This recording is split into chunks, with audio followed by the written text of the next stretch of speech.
Hello friends, Jessica here. I'm back with another scrapbooking process video for you. And today I'm doing a scrap lift from Lottie Loves Paper. And I'm also going to show you how to make your own colored texture paste in this video. So I start by having my cut file here by Paige Evans, and you can find that in her Etsy shop. And I have 3 photos that I want to scrap of my sweet boy turning 7 months old and celebrating with tractor rides.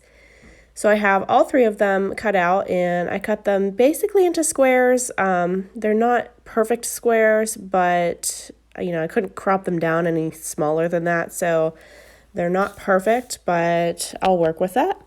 And I start by backing my cut file with 3 different coordinating papers from an old jelly bean soup paper pad.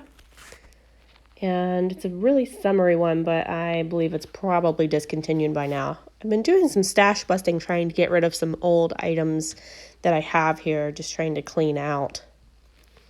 So I've been using a lot of things from my old stash.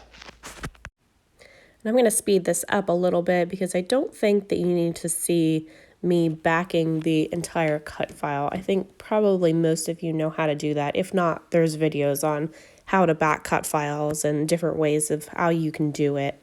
You see my 2-year-old come in there with his dirty, muddy loader toy in the bottom right. He's my little scrappy buddy. Pretty fortunate that I have a craft room that's also a playroom and my old hair salon and my office. So it's a pretty big space. So he and my other son, who's just turned 1 recently, get to play in here while I craft, which it just works out very well for us. So I've got my cut file here. It's all backed and ready to go. And now I'm going to move on to making my own texture paste. So basically you start with using, you have to have some texture paste, but I don't have a lot and a lot of different colors. So I use this texture paste by Ranger. It's just an opaque matte color, and it's kind of like a white color. But I take my Tim Holtz Distress Oxides, and I use the sprays, and what I do is I just add a little bit of that to my texture paste and mix it in, and then that allows you to make any color that you want or have in your stash. So you can probably do this with any type of sprays that you have, or if you have ink refills, you can probably use those. I might even try it with acrylic paint too, because I have a lot of different colors of acrylic paint that I rarely get to use on my layouts, but I would really like to try this with my paints and see if those colors work too. But I'm going to definitely do some experimenting with that in the future. I would much rather have this one matte texture paste in my stash than have a million different colors that I may or may not ever use. So it's just a fun, easy way to just make your texture paste match with your specific layout if you don't have all the colors. So I finished with my texture paste, and I'm going to bring my items back in here, but it's not quite dry, so I'm not going to start putting things down on my layout just yet. I'm going to go ahead and do a double matte on my photos because I love the effect of that and love the way that it looks. You're not going to see much of it because I did choose to just do a very, very small matte, but you're still going to see a little pop of it, which is what I like. So there's my cut file down on top of my texture paste, and I love the way that it looks. I'm using some large glue dots. I think these ones are 1/2 inch if I remember right, but they're the pretty big ones. And they work well to, put them down on top of that texture paste, because sometimes it's hard to find adhesive to stick to that. So just using those to stick those down, and I do bring in my photos just to make sure I'm not putting anything on top there and gluing those down so I can still put my photos underneath.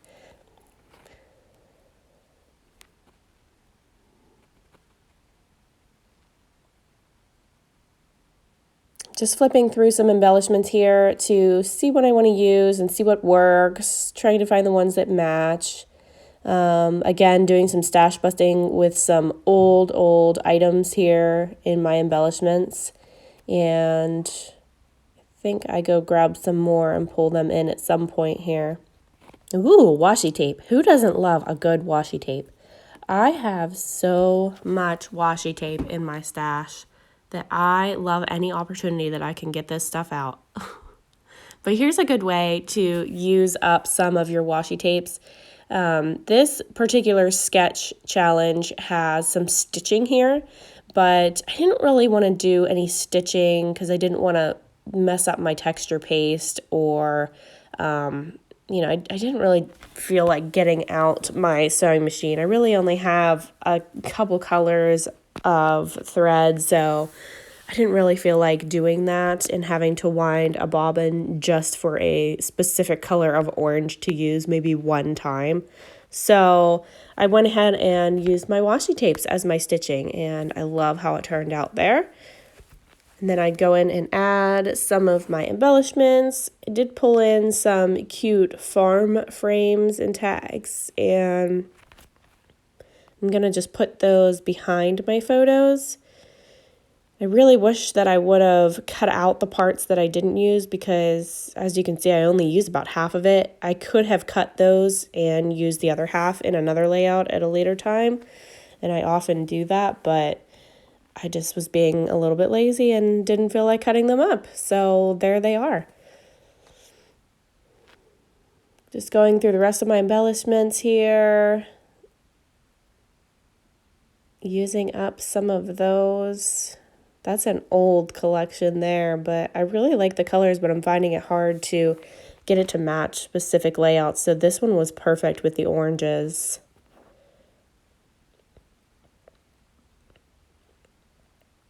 I love my little cow tag there. And here I'm just going through my thickers, trying to find some that match for my title.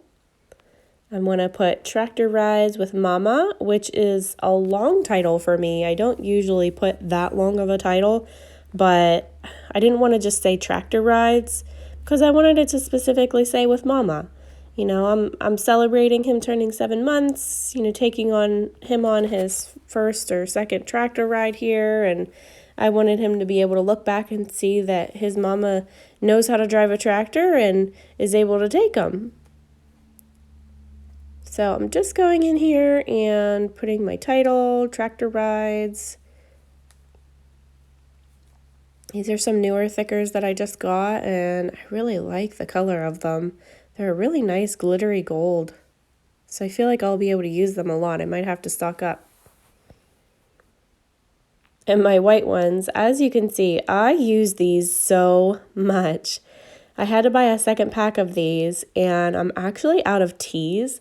So I've been using the ones, and I use maybe an L or something, and I've just been cutting up the little extra part of the tee. And I mean, I can tell that it's there, but once it's in the page protector, you're never really going to notice that. Nobody else is going to pick that up. So I've just been utilizing those ones because I've never been able to really use them on anything. I don't use numbers too much. So it was a good way for me to make a tee and not have to burn a new one out of the new pack. But I'm still using up the extra ones. So often if you're missing a letter, you can usually make it one way or another out of the other letters in the pack. Now I'm just adhering my photos down with my big, well-loved ATG gun, which I absolutely love. If you don't have one, oh, you're missing out. It's the best thing I think I've ever bought, scrapbooking-wise, other than my paper cutter and my mixed media mat. I love my Tim Holtz mixed media mat as well. Just adhering the rest of my embellishments here. I do go in and add some thread. I know I said I didn't have much thread, but I don't really consider this for my sewing machine. It's just my thread stash for this.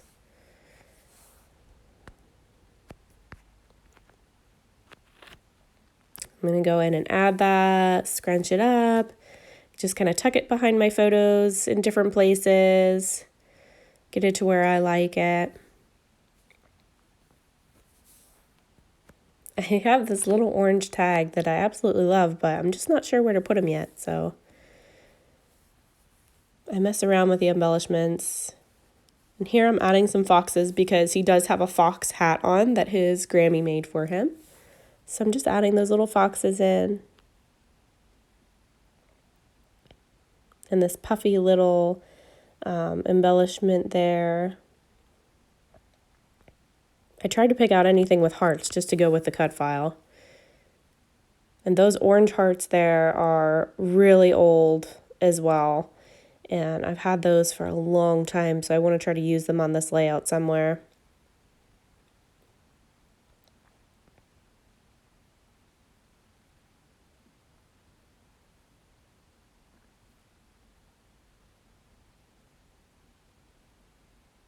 I'm just putting down some things with some glue dots so that they stay.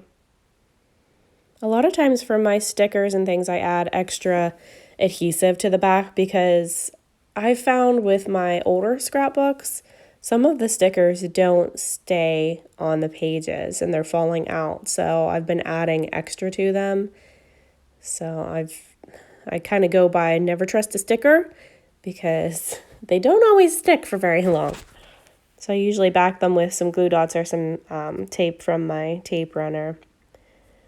And here I'm just making my own journaling strips. I love doing this. It's easy, it's simple. You can just cut them to whatever size that you need. And the little line around them just kind of gives it a little something extra. I'm just adhering those down with my little embellishment. And there's another one of those orange hearts coming in. And here's where I kind of fight a losing battle with my glue dot right here. So the glue dot gets stuck and all bunched up and it takes all my thread with it. And I think about just ripping it all off and adding new thread, but in the end I just roll with it and keep it all scrunched up instead of all nice and frilly like I had it the first place. But it works out and it looks fine. And there is the last of my orange hearts I'm using up. Who doesn't like a good stash bust? And I save the clear sheets that come in your stickers like that. I save them because you can always use those with mixed media to do the kissing technique. So you spray your Oxide sprays or you stamp on it and add a little bit of water to it right on that clear transfer sheet, and then just transfer that right to your paper and you kind of swoosh it around. It's perfect for that. My video gets a little bit blurry at the end, but the only thing I really do is go in and add some splotches here, some splatters with Mowed Lawn and Rusty Hinge, Tim Holtz Oxide sprays. So sorry about the blur at the end there. And here's my finished layout. I love the way it turned out. I love the texture paste. The color of it is pretty vibrant for orange. And my title with all its glitter glory and the embellishments. So thanks for watching, guys, and I hope you come back again. If you have any ideas for anything you want to see, let me know. Thanks.